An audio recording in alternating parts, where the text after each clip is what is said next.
All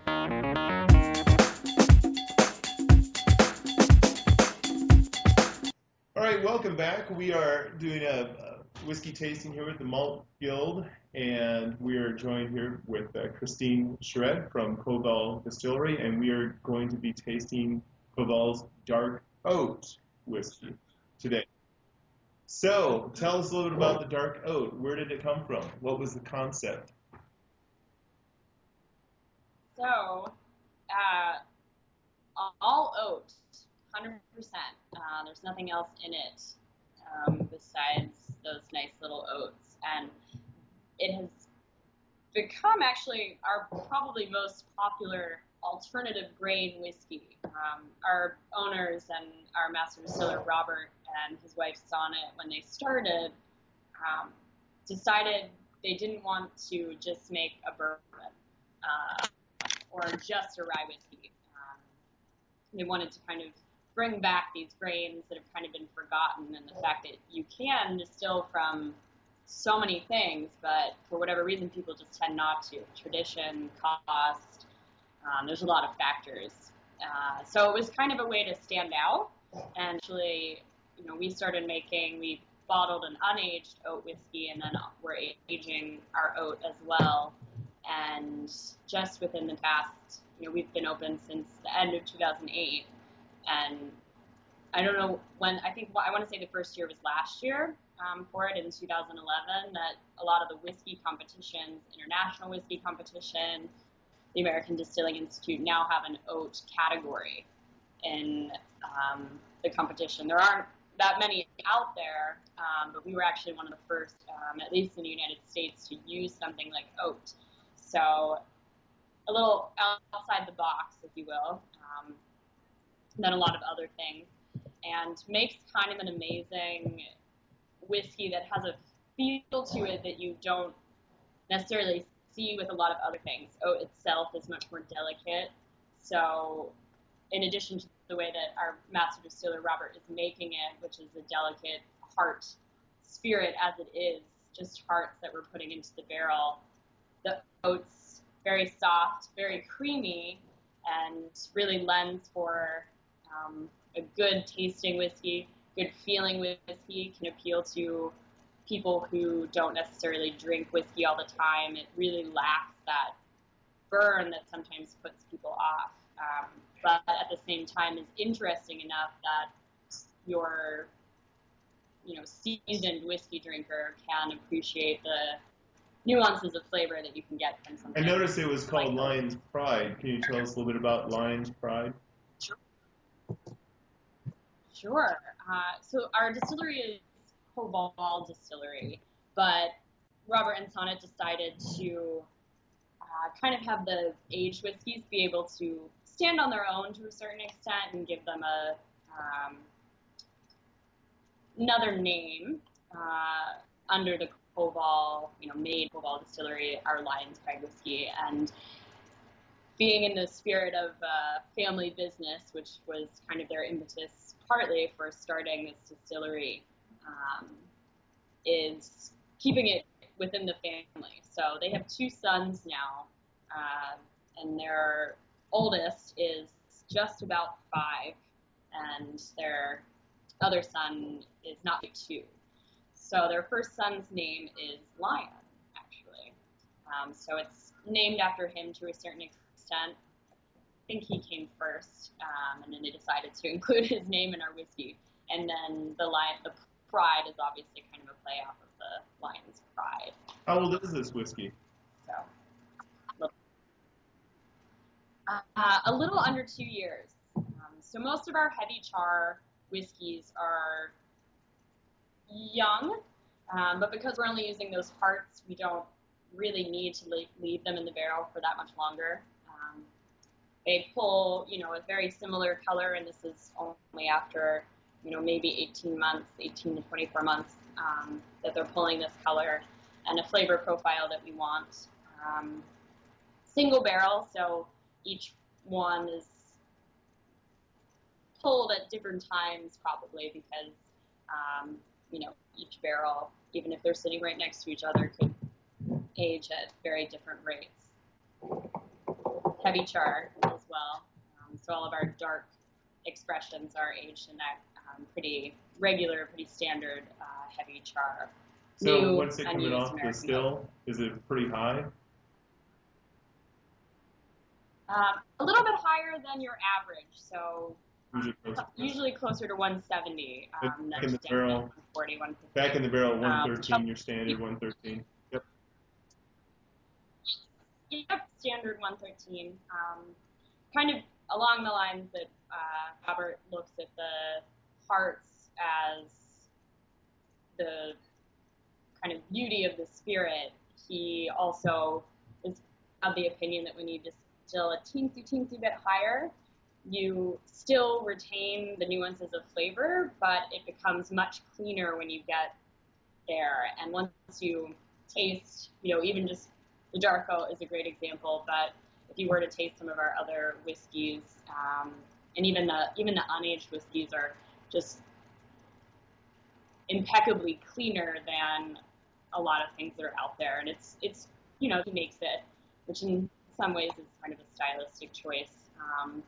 But they definitely are very clean, and a lot of that has to do with the proof at which. Excellent. Well, let's pour and let's nose this. Let's get into it. Okay. So, has again kind of a little bit of a sweet nose, a little bit of caramel that you get off the kind of bouquet there, and maybe a slight kind of.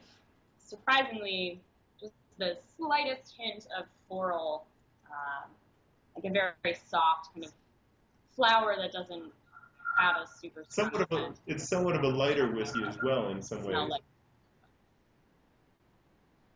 And that's a kind of across the board. Some of ours, aside from that 47th ward, tend to be a little bit. They're just not as heavy. As some other whiskeys, and while they can still be robust in flavor, they might not be as intense in the way they hit you, I guess. So they kind of dance nicely on the tongue, I suppose.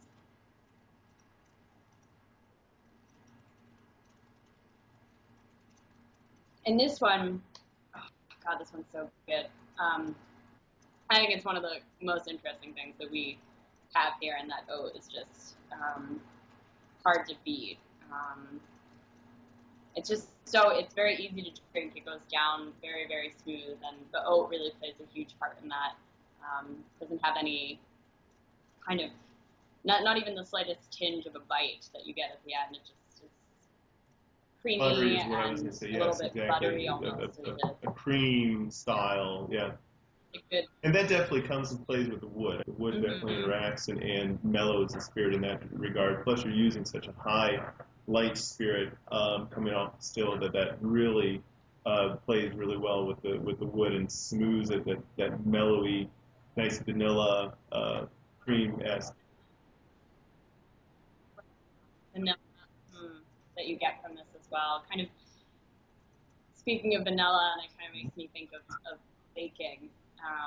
Sometimes we call this affectionately the whiskey of champions breakfast. Whiskey breakfast of champions. Because of its similarities to something like oatmeal, and you do get a little bit of that vanilla and maybe this hint of baking spice in there.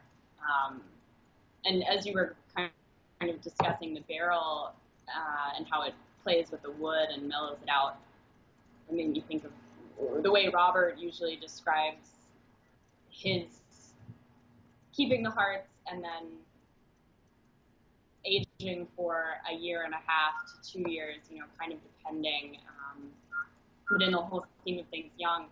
He doesn't look at the barrel as a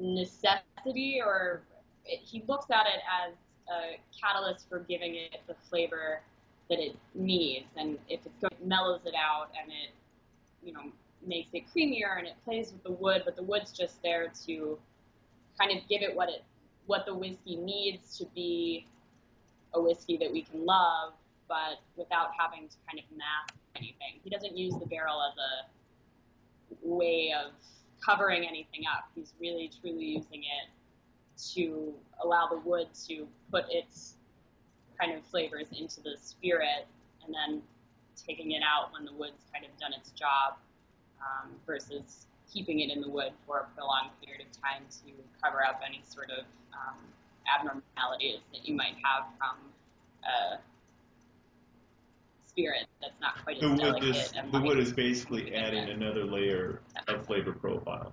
Not really altering what's in there, but just adding a layer on top. Yes. Right, exactly. That was a much briefer explanation of very good. all of the very words good. that I just included in my explanation. Very nice.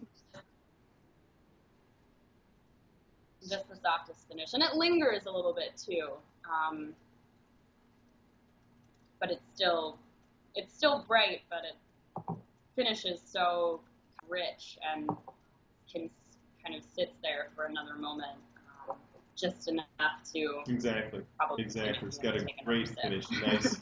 This spike, you get this great flavor, and it just nicely calms and finishes. Yeah, very right. beautiful. Very beautiful. Very slowly. So, and this is 80 proof, so it's kind of a standard.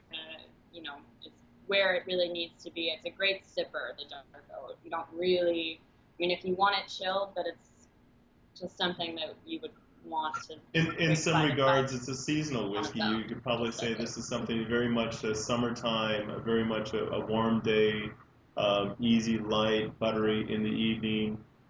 Very nice. Right.